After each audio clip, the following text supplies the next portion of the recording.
अस्सलामुअलैकुम। Please like the video, thank you. उस गार के हॉलनुमा हिस्से में गहरी खामोशी थी। हालांकि लेडी रोजीना की मुहाफिज औरतें हर जगह मौजूद थीं, मगर पत्थर के मुजस्मे की तरह अपनी अपनी जगह साकित थीं। फिर कदमों की आवाज़ सुनाई दी। मैंने सर उठाकर देखा। एक कद्देआवर शख्स 6 मुसल्ला बॉडी गार्ड्स के दरमियान उस हॉलनुमा कमरे में दाखिल हो रहा था। उसके तमाम मुसल्ला गार्ड्स मर्द थे। हॉल के वस्त में एक औरत स्टेन गन लिए खड़ी हुई थी। उसने मुस्कुराते हुए कहा, अगर तुम मास्टर की हो तो मैं लेडी रोजीना की तरफ से खुश आमदीद कहती हूँ। आने वाला कद्देआवर शख्स रुक गया। उसने चारों तरफ देखने के बाद पूछा, लेडी साहिबा कहाँ हैं? वो पहुंचने ही वाली हैं, आप तशरीफ रखें। वो एक बड़े से पत्थर पर बैठ गया। उसने एक उम्दा सा सूट पहन रखा था। मुसल्ला औरत ने उसे सर से पांव तक देखते हुए पूछा, क्या यह सच है कि तुम अपने जिस्म के हर लिबास को वक्त आने पर हथियार की तरह इस्तेमाल करती हो? उसने मुस्कुराकर उसे देखा, फिर पूछा, मुझे तुम्हारे किसी सवाल का जवाब क्यों देना चाहिए? मैं लेडी रोजीना की खास बॉडीगार्ड हूं। उसकी आमद से पहले मुतमईन होना चाहती हूं। मुलाकात करने वाले के पास कोई छुपा हुआ हथियार नहीं होना चाहिए। और जैसा कि हमने सुना है, तुम्हारा लिबास भी एक हथियार होता है। मैंने भी सुना है कि लेडी रोजीना बहुत मोहतात रहती है। क्या मैं ये नहीं जानता कि मेरी आमद से पहले कितनी ही मुसल्ला औरतें यहां छुपी हुई हैं? जितनी नजर आ रही हैं उनके अलावा भी। वो बात अधूरी छोड़कर पत्थर से उतर गया। चारों तरफ घूमते हुए और देखते हुए बोला, बहुत सी मुसल्ला औरतें नजर नहीं आ रही हैं, लेकिन मुझे चारों तरफ से घेरे जाने का पूरा यकीन है। मास्टर की, हमारे दरमियान बेएतमादी नहीं होना चाहिए। वो हंसते हुए बोला, खतरनाक तंजीमों के अफराद एक दूसरे पर एतमाद नहीं करते। फिर तुम एक बहुत बड़ी तंजीम का सरबराह हूं। एतमाद का लफ्ज हमारी लुगत में नहीं होता। उसने अपनी रिस्ट वॉच में देखते हुए कहा, तुम्हारी लेडी को वक्त की पाबंदी करना चाहिए। मैं वक्त की कदर करने वालों की कदर करता हूं। हमारी लेडी तुमसे कदर करवाना नहीं चाहती, क्योंकि वो एक ही वक्त में एक ही शख्स को पसंद करती है। मैं तुम्हें यह खुशखबरी सुना दूं कि वो माइकल गार्सन से शादी करने वाली है। उसी वक्त हल्की हल्की सी मौसीकी सुनाई देने लगी। मेरी साथी ने इशारों की जुबान से बताया, जिस तरह हर मुल्क का एक कौमी तराना होता है, उसी तरह लेडी रोजीना ने अपने फार्म के लिए एक नगमे की मौसीकी को अपने लिए मखसूस किया है। और अब इसका मतलब यह है कि लेडी साहिबा तशरीफ ला रही हैं। वो आ रही थी। आने का अंदाज ऐसा ही था जैसे वो किसी बहुत बड़ी रियासत की मलका हो। उसने खूबसूरत सा रेशमी लिबास जेबतन किया था। गार में रोशनी नहीं थी, मगर वो चांद की तरह नमूदार हुई थी। हम सब ने अपनी आंखों पर एंटी डार्क गॉगल्स पहने हुए थे, इसलिए एक दूसरे को बासानी देख रहे थे, बल्कि वजाहत से देख रहे थे। लेडी रोजीना के साथ कई मुसल्ला औरतें आई थीं। उनमें वो लेडी सेक्रेटरी भी थी जो हम अंग्रेजी बोलने वालों के सामने अपनी लेडी की जुबान का तर्जुमा पेश करती थी। मैंने उस सेक्रेटरी के दिमाग में पहुंचकर देखा।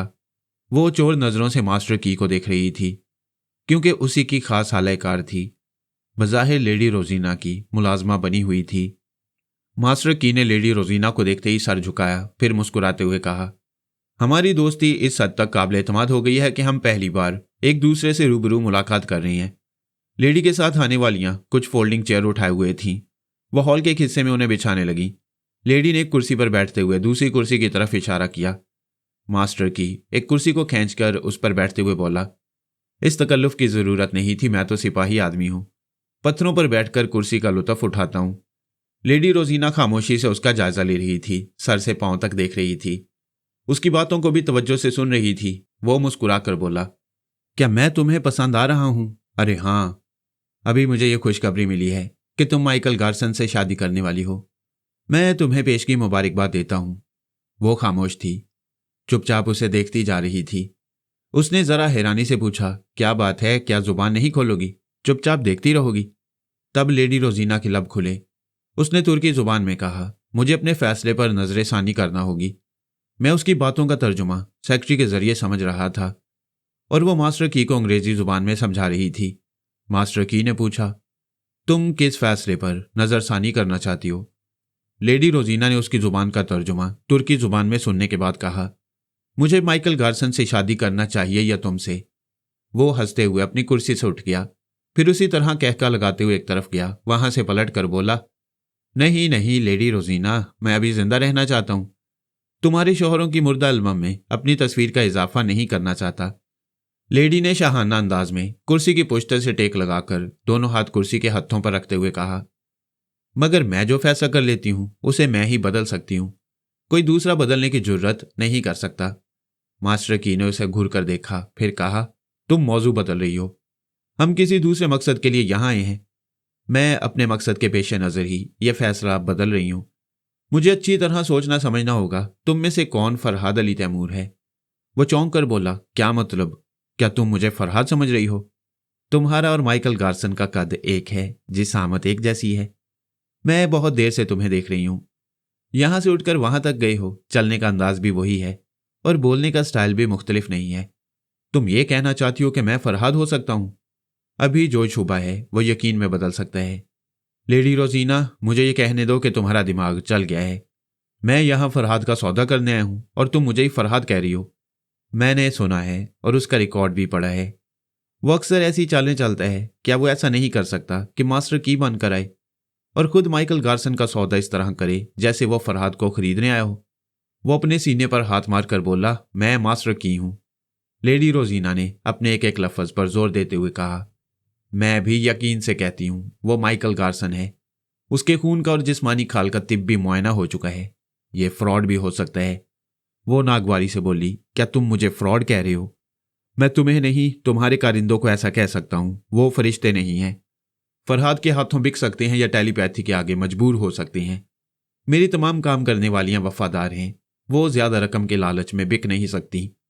फरहाद उनके दिमागों में पहुंच नहीं सकता क्योंकि वो हमारी जुबान नहीं जानता और हम में से कोई औरत उसकी जुबान नहीं बोलती है। ये तुम्हारी खुशफहमी है और फरहाद हमेशा अपने मुखालफिन की खुशफहमियों से फायदा उठाता है।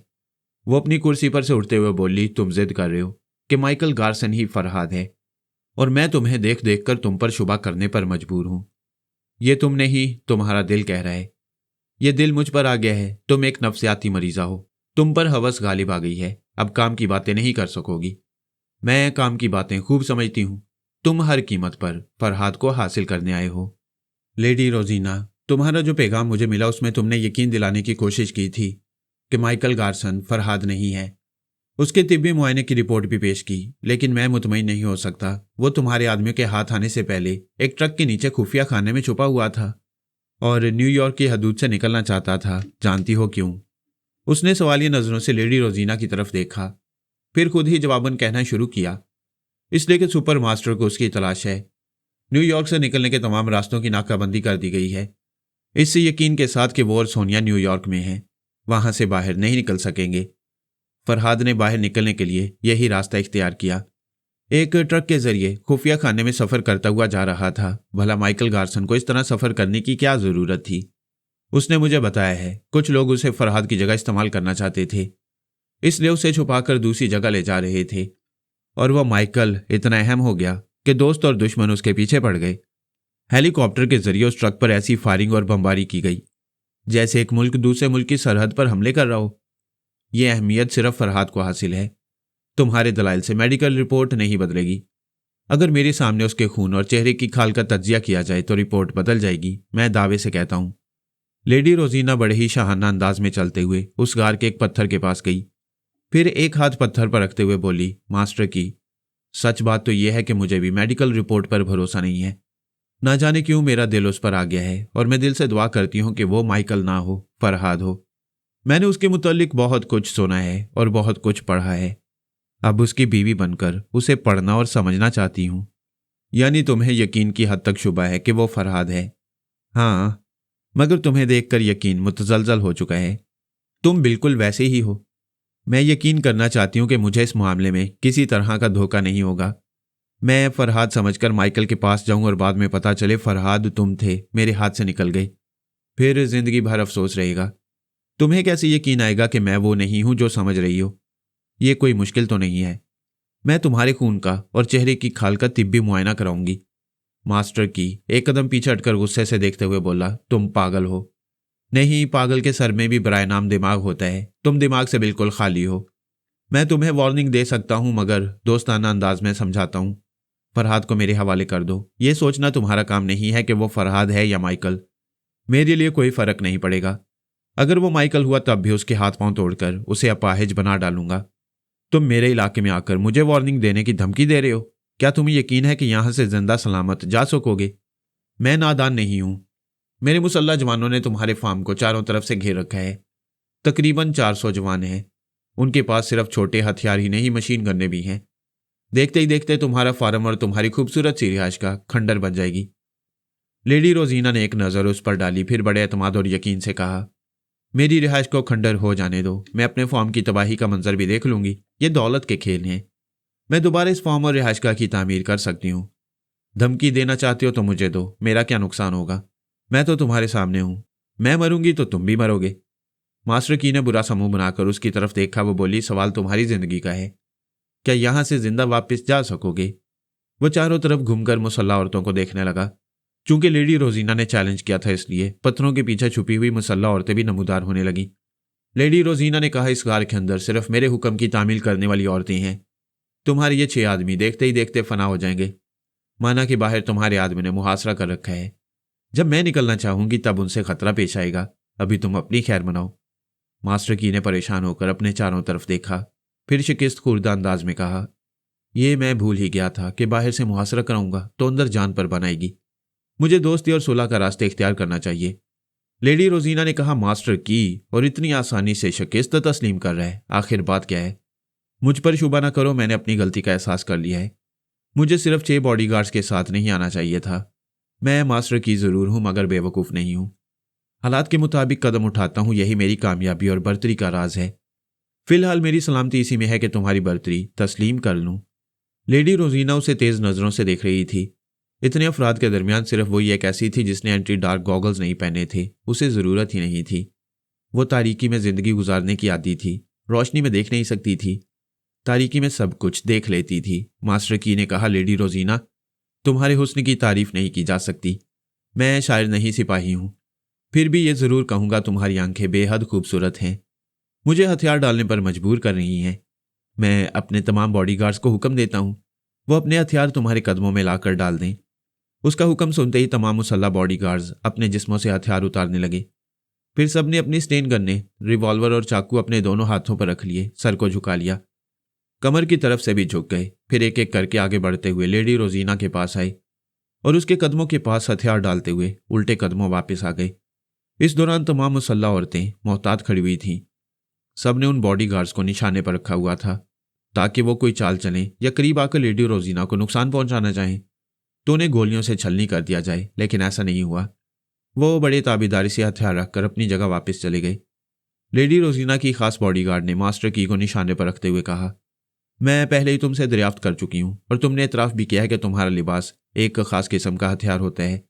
जब हथियार डाल रहे हो तो ये लिबास भी उतार कर फेंक दो।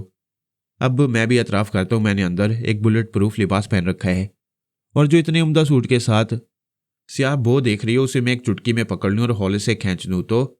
उसने बात अधूरी छोड़ दी, लेकिन स्याबो के एक हिस्से को एक चुटकी से थाम रखा था। वो मुस्कुराकर बोला, मेरे ये बॉडीगार्ड्स बड़े बदमाश हैं। इनमें से एक ने हथियार डालते वक्त एक दस्ती बम भी वहां रख दिया है।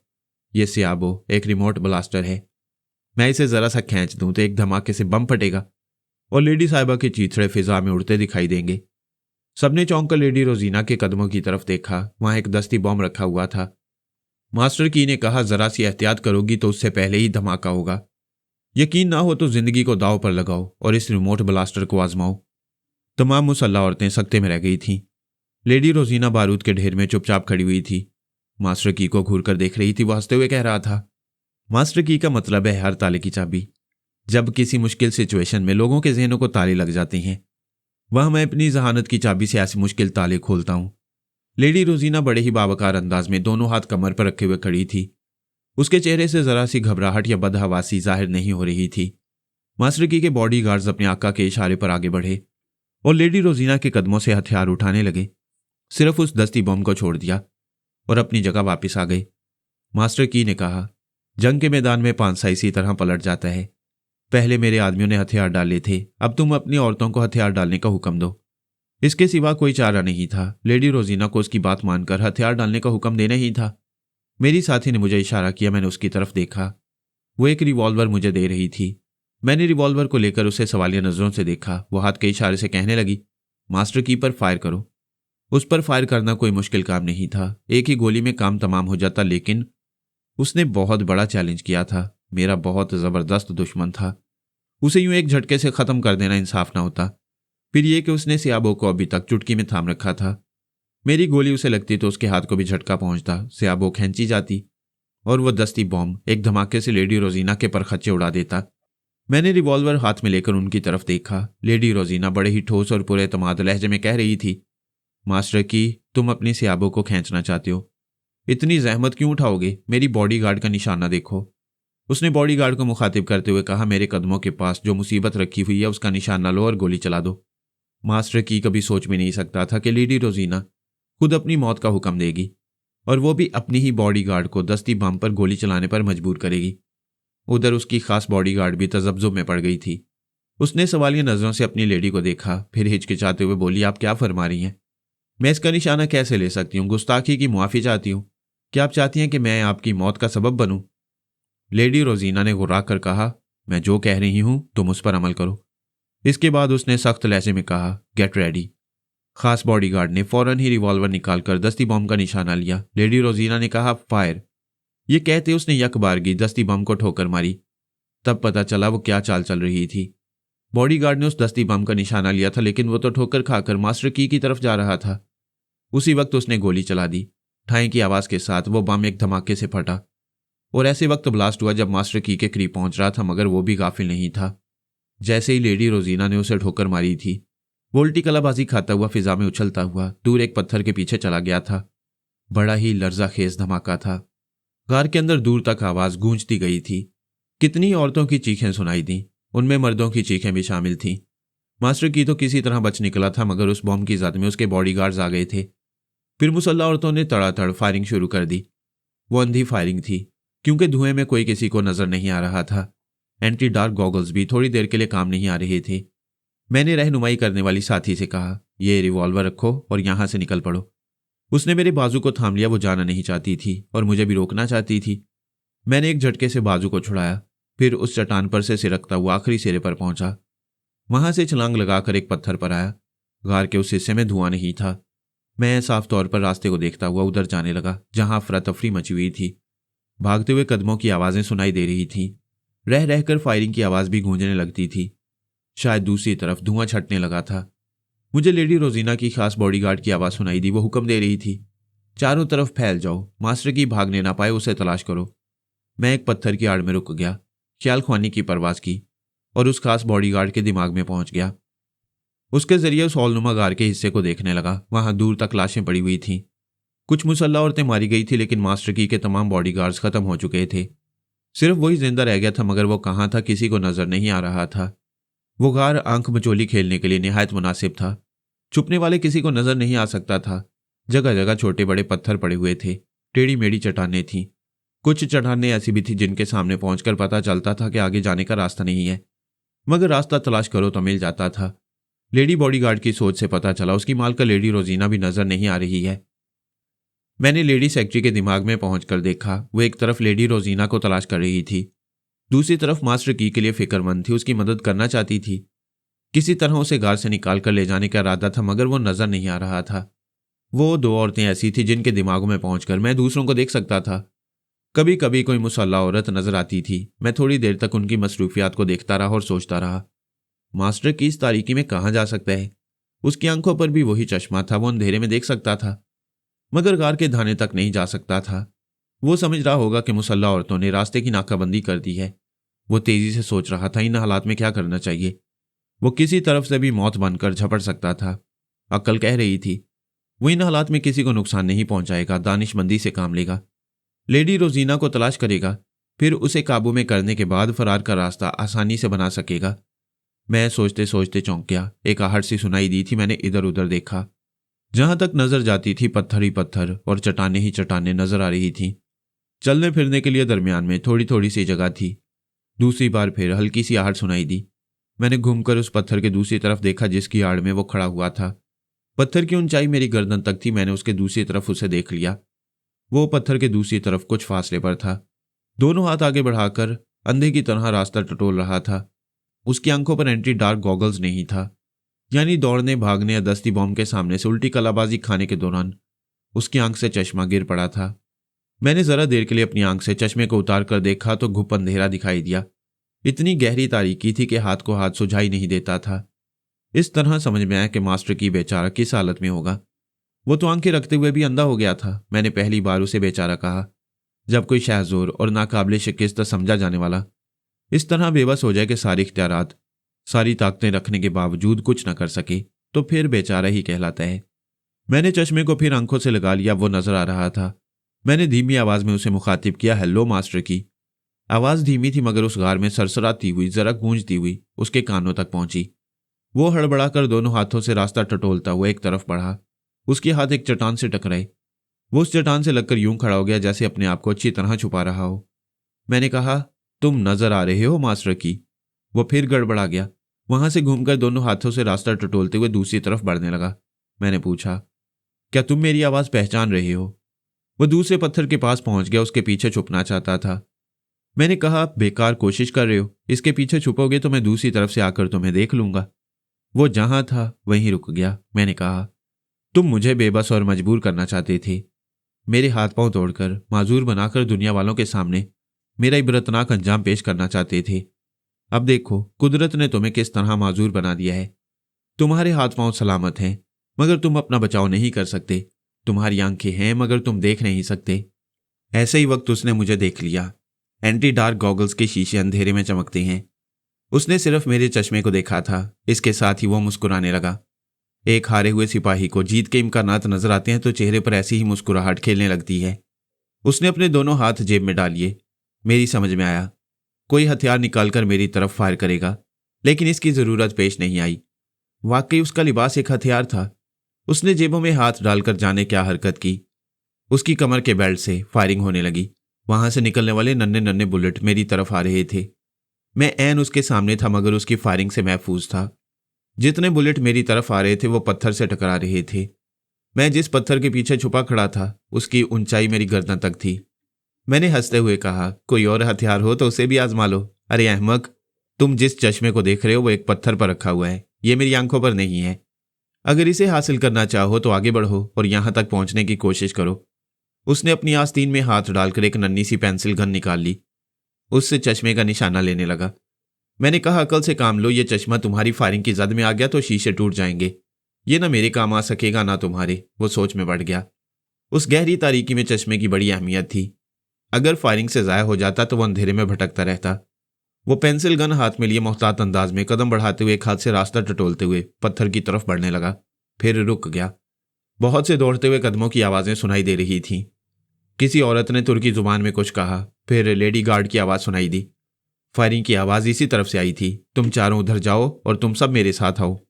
वो उसे तलाश करने के लिए हमारी तरफ आ रही थी। मैंने मास्टर की के दिमाग में छलांग लगाई। मुझे जगह मिली मगर उसने सांस रोक ली। मैंने फिर उसके दिमाग पर दस्तक दी। इस बार उसने दिमाग के दरवाजे खोलते हुए कहा, मैं तुम्हें अपने अंदर आने का मौका नहीं दूंगा। फिर मैं तुम्हारे काम नहीं आ सकूंगा? उसने हैरानी से पूछा। तुम और मेरे काम आओगे? मैं तुम्हें जिंदा रखना चाहता हूं। जो कह रहा हूं उस पर अमल करो। अपने बाएं हाथ की तरफ रास्ता टटोलते हुए आगे बढ़ते रहो। तुम्हें एक चट्टान मिलेगी, उस पर चढ़ जाना। मैं तुम्हारी रहनुमाई करता रहूंगा। तुम्हें ऐसी जगह छुपा दूंगा कि वो औरतें तुम्हें तलाश नहीं कर सकेंगी। वो फौरन ही मेरी हदायत पर अमल करने लगा। आगे बढ़कर रास्ता टटोलता हुआ एक चट्टान के पास पहुंचा। फिर उस पर चढ़ गया। मैंने कहा, चट्टान पर रेंगते हुए आगे चले जाओ। वो यही करने लगा। जब थोड़ी दूर तक गया तो मैंने कहा, बस यहां दुबक कर बैठे रहो। तुम चारों तरफ से पत्थर और चट्टानों में छुपे हुए हो, कोई तुम्हें देख नहीं सकेगा। वो ढूंढने वालियां वहां पहुंच गई थीं। मैं भी अपनी जगह से हटकर तेजी से चलता हुआ उस चट्टान के पास आया जहां अपनी रहनुमा साथी के साथ थोड़ा सा वक्त गुजार चुका था। मैं एक पत्थर पर चढ़कर उस पर पहुंच गया। लेडी बॉडीगार्ड मुसल्ला औरतों के साथ वहां पहुंच गई थी। जहां थोड़ी देर पहले मास्टर की मौजूद था, वो सब उसे तलाश कर रही थी और तलाश करती हुई एक तरफ बढ़ती जा रही थी। मैं उन्हें चट्टान पर से नहीं देख सकता था मगर लेडी बॉडीगार्ड के दिमाग में रहकर मालूमात हासिल कर सकता था। वो उन औरतों के साथ उसे तलाश करती हुई दूर निकल गई थी। वहां फिर वही पहले जैसा सन्नाटा छा गया। मैं चट्टान से उतरकर फिर उसी पत्थर के पास पहुंच गया। उसके दूसरी तरफ जरा खुली जगह थी जहां मास्टर की भटकता रहा था। मैंने वहां पहुंचकर एंटी डार्क गॉगल्स को आंखों से उतारा और उसे जेब में रख लिया। अब मैं घुप अंधेरे में खड़ा हुआ था। मैंने उसके दिमाग पर दस्तक दी। उसने पूछा, क्या वो मुसल्ला औरतें चली गई हैं? हाँ, अब चूहे के बिल से निकल आओ। वो रेंगता हुआ आने लगा। मैंने कहा, मुझे तुम्हारी हालत पर शर्म आ रही है। तुम ऐसी तंजीम के सरबराह हो जिससे बड़े बड़े मुल्क खौफजदा रहते हैं। और तुमसे समझौता करने के लिए तैयार रहते हैं। तुम हर तरह शाहजोर हो। मैं तुम जैसे शाहजोरों से पूछता हूं, जब अल्लाह ताला की तरफ से ताकत हासिल होती है तो मगरूर क्यों हो जाते हो? उस वक्त को क्यों भूल जाते हो जब कुदरत एक ही झटके में तुम्हें मजबूर और बेबस बना देती है? तुम अपने हाथ पांव इस्तेमाल नहीं कर सकते, आंखों से देख नहीं सकते, दिमाग से सोचकर भी बचाव की तदबीर नहीं कर सकते, फिर तुम क्या हो? इस कुदरत के आगे एक बेबस और हकीर से कीड़े हो। कोई भी इस तारीकी में तुम्हें पैरों से मसल सकता है। उसने कहा, फरहाद, कुछ नसीहतें अपने लिए भी रख छोड़ो। अगर मेरे पास भी एंटी डार्क गॉगल्स होता तो मैं तुम्हें इतनी बातें करने का मौका ना देता। मैंने जवाबन कहा, मैं तुम्हें एंटी डार्क गॉगल्स कहीं से लाकर दे नहीं सकता। मेरे पास जो था उसे मैंने फेंक दिया। तुम्हारी तरह इस तारीकी में अंधा बन गया हूं। उसने कहा, मैं इस चट्टान के सिरे तक पहुंच चुका हूं, मुझे बताओ अब कहां जाना है? मैं कह चुका हूं, मेरी आंखों पर चश्मा नहीं है, मैंने उसे कहीं फेंक दिया है। फिर तुम्हारी रहनुमाई कैसे कर सकता हूं? वो अंदाजे के मुताबिक उस चट्टान से उतरता हुआ एक पत्थर पर आ पहुंचा। फिर उस पत्थर से उतरकर उसी जगह आ गया जहां मैं खड़ा हुआ था। वहां पहुंचते उसने दिमाग के दरवाजे बंद कर लिए। मैंने कहा, कोई बात नहीं, अब मैं जुबान से गुफ्तगू कर रहा हूं और तुम मेरी आवाज अपने बहुत करीब सुन रहे हो। ये तुम्हारी कोई चाल होगी। तुम मुझे किसी तरह देख रहे हो और उस चमकते हुए शीशे को मुझसे छुपा रहे हो। ये तुम नहीं बोल रहे हो, ये मेरी दहशत बोल रही है। अगर मेरी आंखों पर वो एंटी डार्क गॉगल्स होता और मैं उसे छुपाने के लिए हाथ रखूंगा या ऊपर से पट्टी बांध लूंगा, तो मुझे क्या खाक नजर आएगा? जरा अकल की बातें करो और मेरे इस हमले से बचो। मैंने उसे बचने के लिए तो कह दिया, लेकिन हमला कैसे करूंगा ये खुद नहीं जानता था। मुझे कुछ नजर नहीं आ रहा था। मैंने अंदाजे से एक तरफ बढ़ते हुए एक जगह जोर से जमीन पर पांव मारा, फिर फौरन ही पैंतरा बदलकर अपनी जगह बदल दी। उस वक्त उसके मुंह से ऐसी आवाज निकली जैसे उसने आवाज की सिमत हमला किया हो। मैंने फिर पैंतरा बदलकर उसी जगह पहुंचते हुए एक हाथ घुमाया। उसके हलक से एक कराह निकल गई। मेरा हाथ उसके मुंह पर पड़ा था। मैंने अंदाजे से दूसरा हाथ चलाया ताकि उसके पेट पर घुंसा मारूं, लेकिन वो नहीं मिला। मैं फौरन ही पैंतरा बदलकर दूसरी जगह पहुंच गया। मेरे चारों तरफ गहरा सन्नाटा था, गहरी तारीकी थी। ना कुछ दिखाई देता था, ना कुछ सुनाई देता था। वो भी अपनी जगह दम साधे हुए था। मैंने आहिस्तगी से एक पांव बढ़ाया, उसे चुपचाप जमीन पर रखा, फिर इसी तरह दूसरा पांव बढ़ाकर जरा आगे बढ़ गया। मुझे एक तदबीर सूझी। मैंने फौरन ही ख्याल ख्वानी की छलांग लगाई। अचानक उसके दिमाग में पहुंचना चाहा। उसने फौरन ही सांस रोककर कहा, मैं तुम्हें नहीं आने दूंगा। बस इतना ही काफी था। आवाज ठीक मुझे अपने सामने सुनाई दी थी। मैंने एक कराटे का हाथ रसीद किया। वो हाथ उसकी नाक पर लगा। मैंने अंदाजा किया मेरे एक हाथ ने उसे कितनी दूर लड़खड़ाने पर मजबूर किया होगा। उसी अंदाजे के मुताबिक मैंने दूसरा हमला किया और कामयाब रहा। फिर तीसरा हमला करते ही मेरा हाथ उसके हाथ में आ गया। उसका दूसरा हाथ मेरी ठोड़ी से नीचे हलक पर आया। उसने उस हाथ को मजबूती से पकड़कर एक तरफ हटाया। इस तरह हम दोनों पंजा आजमाई करने लगे। ये अपने तर्ज की अनोखी जंग थी। दो आंखों वाले अंधे बनकर एक दूसरे के मुकाबले पर बर्तरी हासिल करना चाहते थे। हमारे दरमियान बराह रास्त जोर आजमाई हो रही थी। मैं मानता हूं वह बहुत ही शाहजोर था, एक खतरनाक फाइटर था। न जाने अब तक कितने शाहजोरों को मौत की नींद सुला चुका होगा। उसने जोर आजमाई करते हुए कहा, अभी मेरे दिमाग में फरहाद आया था, मगर तुम फरहाद नहीं हो सकते। मैंने पूछा, ये तुम किस बिना पर कह रहे हो? वो सिर्फ टेलीपैथी जानता है, जिस्मानी तौर पर कमजोर और बुजदिल है, औरतों की तरह घर में बैठा रहता है और मुकाबले पर तुम जैसे शाहजोरों को भेजता रहता है। बताओ तुम कौन हो? उसके लिए कब से काम कर रहे हो? जब से फरहाद पैदा हुआ है मैं उसके लिए काम कर रहा हूं, उसके साथ रहता हूं क्योंकि मैं उसका हमजाद हूं। बातों के दौरान यह तो पता चल गया कि उसका सर मुझसे कितने फासले पर है। मैंने अचानक ही सर से एक टक्कर मारी। उसे तकलीफ का एहसास हुआ, मगर उसने भी जवाबन एक टक्कर मारी। मैं भी तकलीफ में मुब्तला हुआ। लड़ने वाला पहले मार खाना और तकलीफें बर्दाश्त करना सीखती हैं, और जिंदगी ने मुझे बहुत कुछ सिखाया था। हम दो तरह से जोर आजमाई दिखा रहे थे। एक तरफ तो पंजे लड़ा रहे थे, दूसरी तरफ सर से टक्करें मार रहे थे। चंद टक्करों के बाद ही मैंने अपनी पेशानी पर से गरम गरम लहू को बहते हुए महसूस किया। वो मेरी नाक पर से और मेरी आंखों के किनारे से बहता हुआ गालों पर से गुजरता हुआ होंठों तक पहुंच रहा था। उसका कुछ हिस्सा मेरे होंठों के अंदर भी पहुंचा। मैंने अपने लहू का मजा खुद ही चखा, शायद वो भी चख रहा होगा। मैंने उसे पूरी कुव्वत से धकेलना शुरू किया तो वो एक चट्टान से जाकर लग गया। अभी तक हमारे पंजे एक दूसरे से जकड़े हुए थे। हम कभी एक दूसरे को लाते मार रहे थे और कभी सर टकरा रहे थे। ये मेरी खुशनसीबी थी या उसकी बदनसीबी कि अब उसे दो तरफ से चोट पहुंच रही थी। इधर मैं उसके सर पर टक्कर मारता तो उसका सर पीछे चट्टान पर जाकर लगता। उसने पूरी कुव्वत से काम लेकर मुझे परे धकेलना चाहा ताकि दूसरी जगह बना सके, मगर मैंने उसे वहां से हटने का मौका नहीं दिया। इन हालात में कोई भी योगा का माहिर सांस नहीं रोक सकता। उसे मुसलसल सांस लेते हुए अपनी जोर आजमाई को कायम रखना पड़ता है। मैं बड़ी आसानी से दिमाग में पहुंच गया। वो सोच रहा था, कमबख्त किसी पहलवान की औलाद है, मुझे इस चट्टान से हटने का मौका नहीं दे रहा है।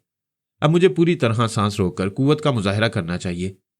उसने यही किया। यकबारगी सांस रोकी, फिर पूरी जिस्मानी कुव्वत से मुझे धकेलना शुरू किया। वाकई वो बेपनाह कुव्वत का मुजाहरा कर रहा था। मैंने पीछे हटना शुरू किया, फिर इसी तरह हटते हुए यकबारगी नीचे गिरा और उसे टांगों पर रखकर दूसरी तरफ उछाल दिया। इस तरह हम एक दूसरे से अलग हो गई। हमारी पंजा आजमाई खत्म हो गई। मैं फौरन ही उछलकर खड़ा हो गया। दूसरी तरफ वो भी खड़ा हो गया था और अंधेरे में घूर घूर कर मुझे देखने की नाकाम कोशिश कर रहा था।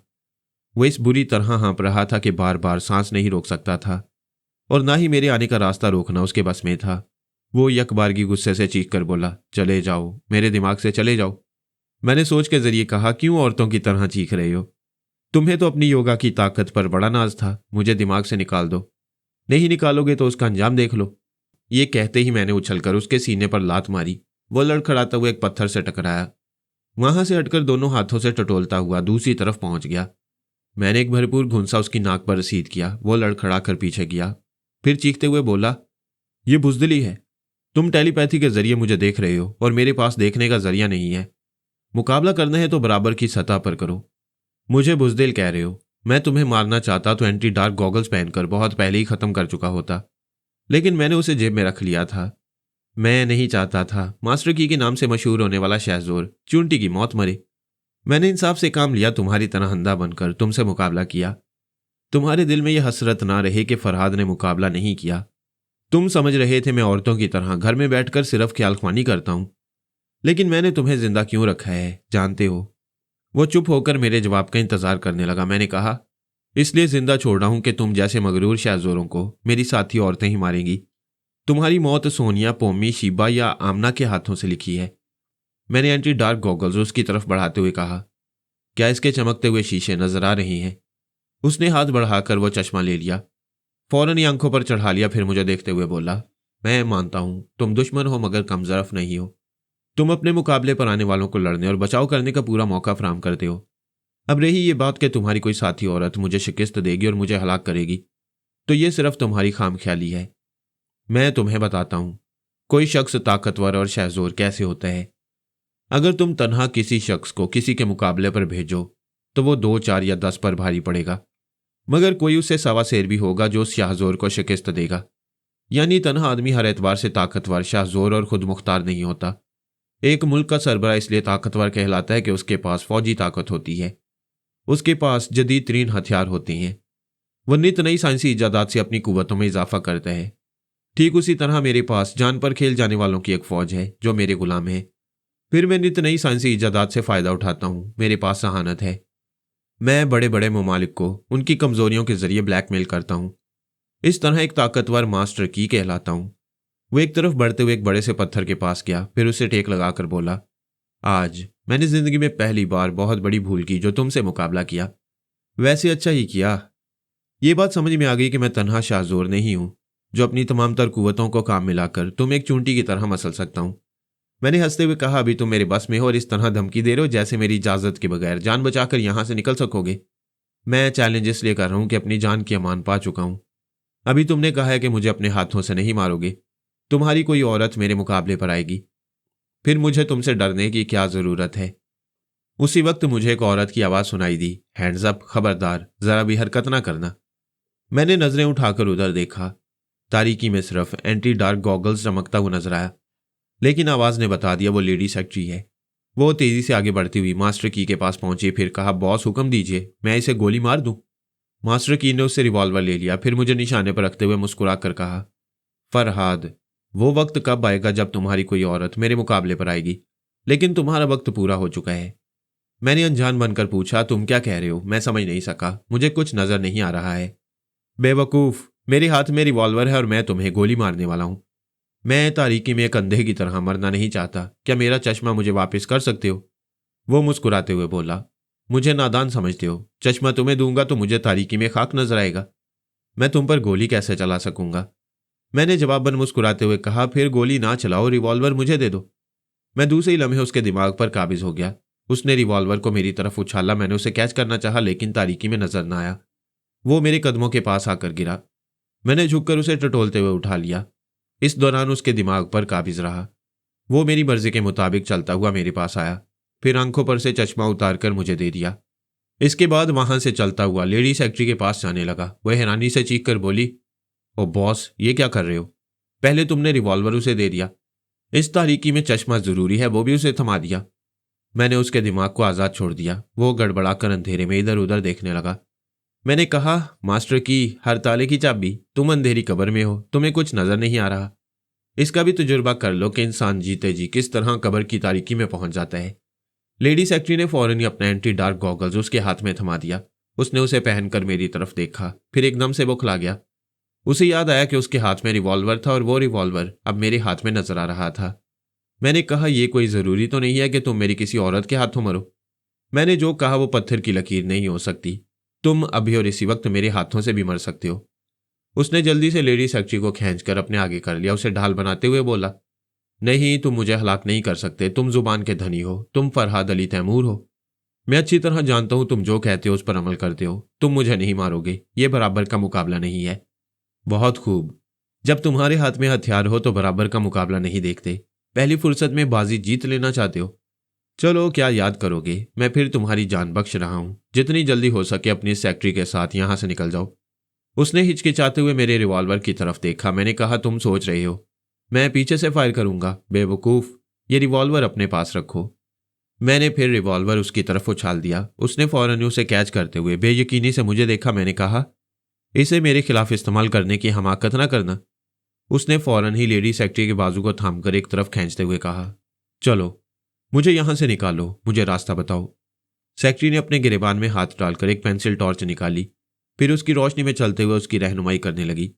मैं एक पत्थर पर उछल कर बैठ गया, ख्याल ख्वानी के जरिए उन्हें जाते हुए देखता रहा।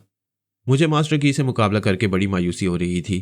हमारी दुनिया में अक्सर यही होता है, अगर आपके सामने कोई बहुत बड़ा शाहजोर आ जाए और उसके सामने आप खुद को कमजोर महसूस करें, तो इस बात का तज्जिया जरूर करें कि हमारे सामने इतना ताकतवर और इतना बाइख्तियार क्यों है, कैसे है।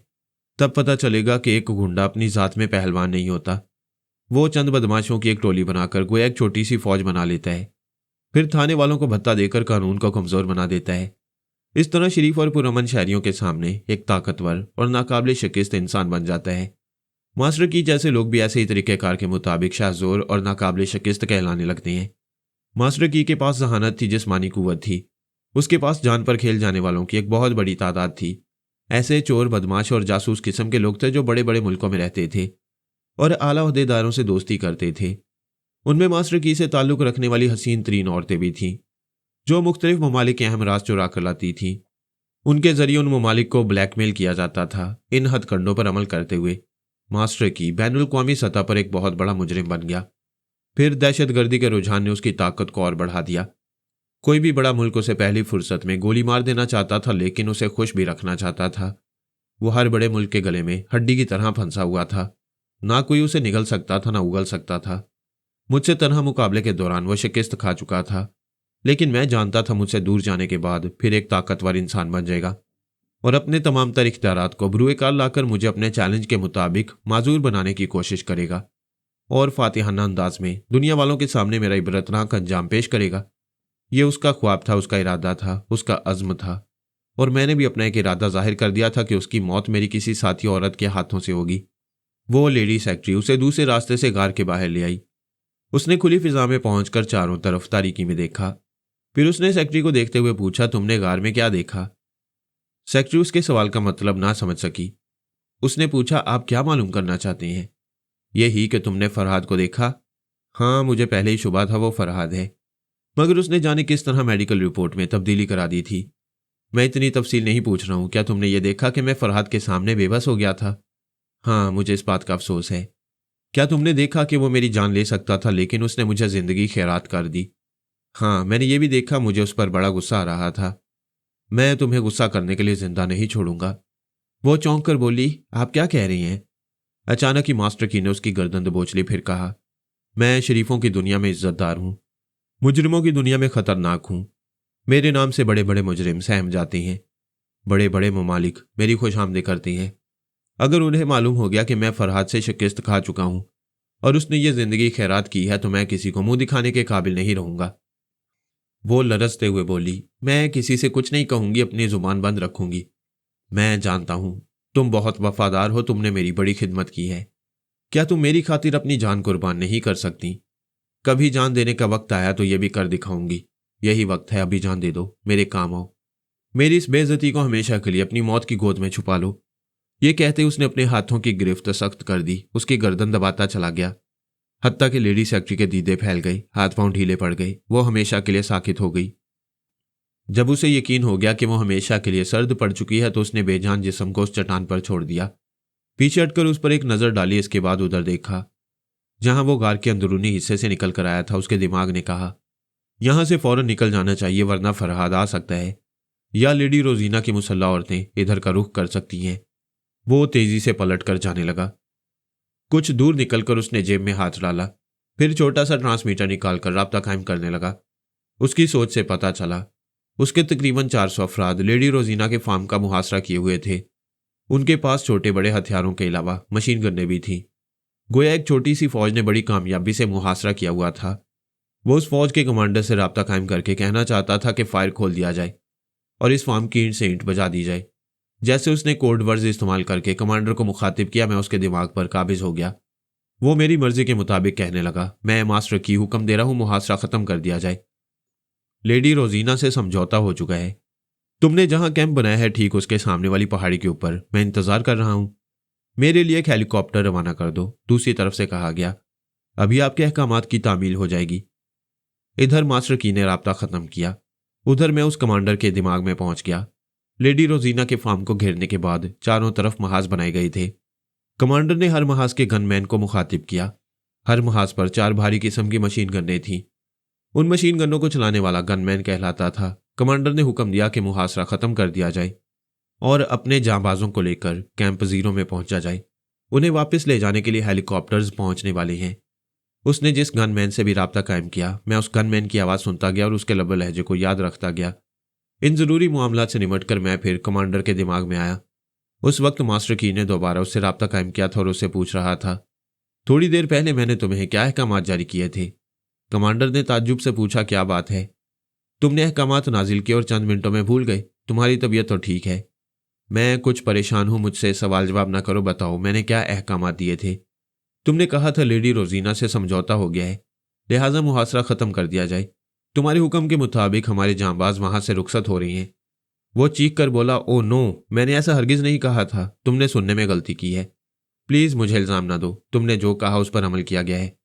मैं फिर कहता हूं, मुहासरा खत्म ना किया जाए, उन्हें हुक्म दो लेडी रोजीना की रिहाइशगाह पर फायरिंग शुरू कर दें, जो भी मुकाबले पर आए उसे भून कर रख दें।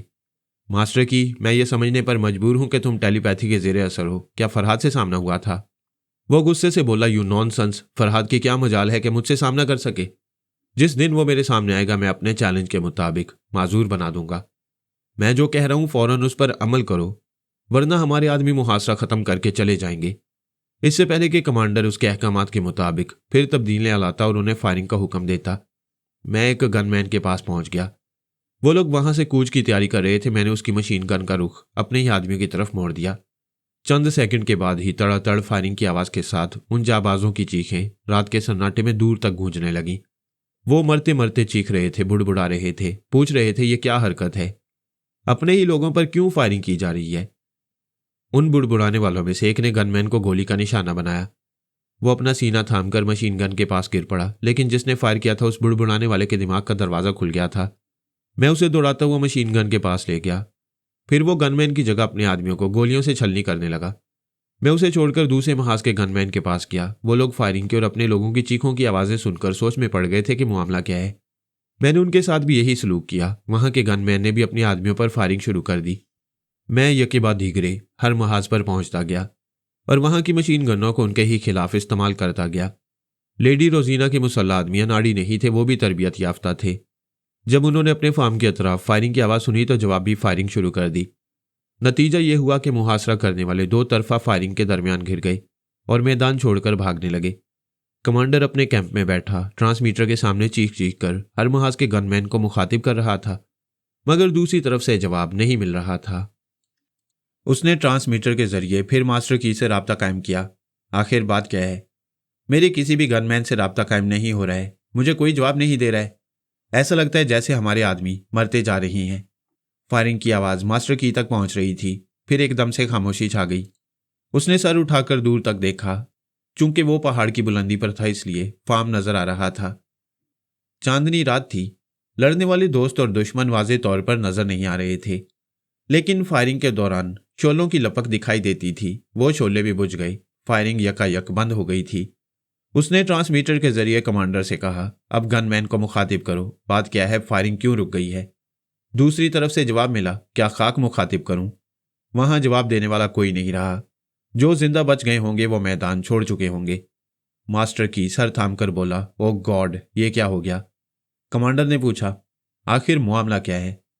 हमारे आदमी शिकस्त खाकर भागने वालों में से नहीं थे, फिर कैसे भाग गए?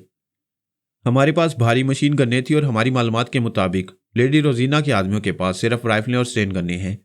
फिर वो कैसे साबित कदम रहे?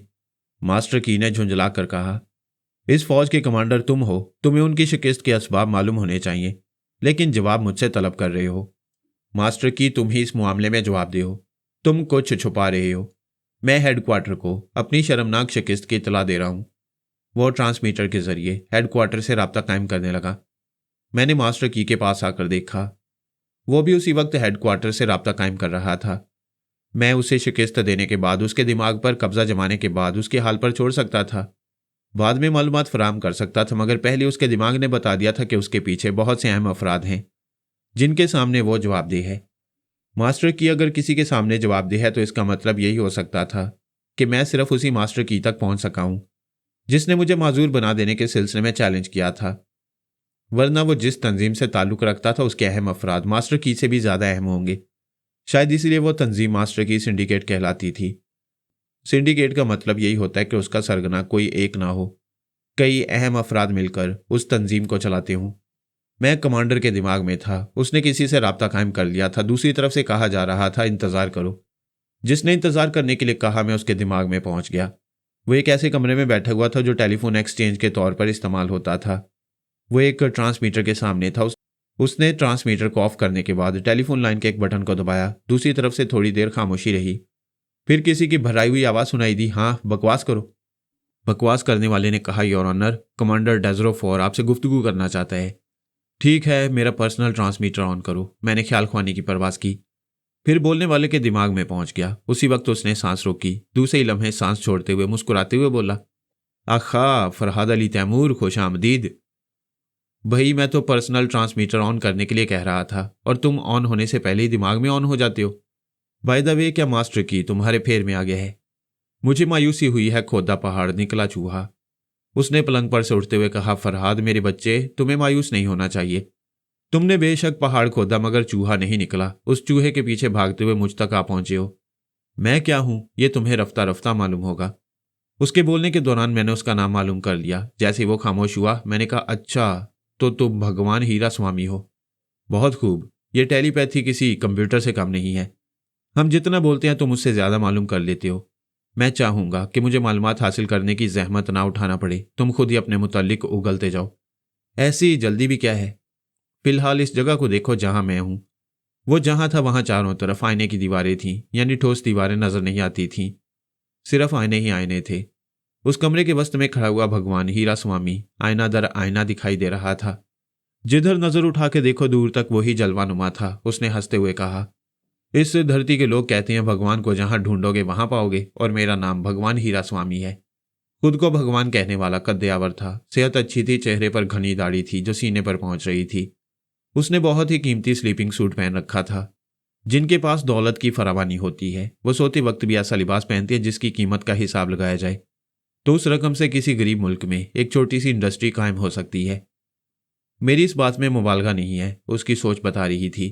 उसके कीमती लिबास से लेकर मामूली लिबास तक के लिए एक टेक्सटाइल मिल खास तौर पर उसकी फरमाइश के मुताबिक कपड़े तैयार करती थी। इस वक्त जो लिबास उसने पहन रखा था वो $25,000 में तैयार हुआ था। उसके हर लिबास में हीरों के बटन टांके जाते थे। वो थोड़ी देर पहले जिस पलंग पर लेटा हुआ था वो सोने का था। पलंग तो सोने के लिए ही होता है, मगर वो असली सोने का था और उसमें हीरे जवाहरात जड़े हुए थे। उसकी ख्वाबगाह में television, radio, cassette recorder, record player, फानूस और दीगर जितनी भी ज़रूरत की और आराइश की चीज़ें थीं, वो सब स्पेशल थीं। मुख्तलिफ कंपनियां उसके लिए ख़ास तौर पर ये चीज़ें तैयार करती थीं। उसका हुक्म था कि जो चीज़ें उसके बेडरूम में हो वो दुनिया के किसी बाजार में पाई ना जा सकें। उस खपती के हुक्म की तामील होती थी। कंपनी वालों को इतनी रकम मिल जाती थी कि वो उस माल को बाजार में नहीं पहुंचाते थे। अगर पहुंचा भी देते तो वो माल बिल्कुल मुख्तलिफ होता, क्योंकि उसके बेडरूम में जितने भी रेडियो, टीवी वगैरह थे उनमें हीरे के बटन लगाए गए थे। हीरे उसकी ऐसी कमजोरी थी कि उसने अपने नाम में भी हीरा टांक रखा था और खुद को भगवान हीरा स्वामी कहता था। उसकी ख्वाबगाह की हर शय में इस कदर हीरे जड़े हुए थे कि आईने की दीवारों से मुनक्कस होते थे। हर चार तरफ आईनों से नूर की किरणें फूटती रहती थीं। बनाओ सिंगार औरत पर सजता है, हीरे जवाहरात उसी को भले लगते, लेकिन वहां उसके बरक्स था। वहां उसकी जितनी कनीजें थीं वो सब अगरचे बेहद हसीन थीं। उनके बदन भी हीरों की तरह दमकते हुए से थे, मगर बदन पर हीरे जवाहरात नहीं थे। सोने चांदी का जेवर भी नहीं होता था और ना ही वो कीमती लिबास पहनती थीं। सिर्फ गैरवे रंग की मिनी साड़ियां पहनकर रहती थीं। जुल्फें बिखरी रहती थीं और वो किसी जेवर और किसी आराइश के बगैर बेपनाह हसीन लगती थीं। मैंने कहा, मैं तुम्हारे जरिए देख रहा हूं, इसमें शुबा नहीं कि यह दुनिया की सबसे महंगी ख्वाबगाह है।